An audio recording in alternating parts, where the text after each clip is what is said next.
পূজার্চনা সাধনা করে যেমন নিত্যযুক্ত হওয়া সম্ভব, তার সঙ্গে বিদ্বেষ করেও নিত্যযুক্ত থাকা সম্ভব। গঙ্গা স্নান মাঘ মাসে করা হোক অথবা বৈশাখ মাসে, উভয়তেই সমান পুণ্য হয়। তবে বৈশাখ মাসের স্নানে যে আনন্দ ও তৃপ্তি হয়, মাঘ মাসের স্নানে তা সম্ভব নয়। তদনুরূপ ভক্তিভাবে ভগবানে নিত্যযুক্ত হলে যে আনন্দ, দেশভাবে নিত্যযুক্ত হলে সেই অনুভূতি থেকে বঞ্চিত থাকতে হয়।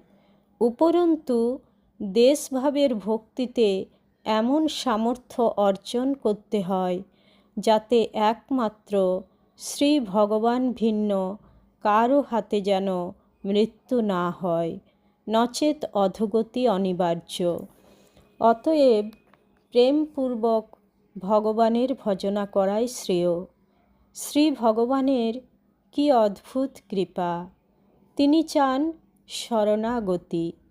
ভক্ত যেমন করেই হোক তার সঙ্গে নিত্যযুক্ত থাকুক, তাহলেই তিনি কৃপা করবেন, ভক্তকে নিজের শরণাগত করে নেবেন।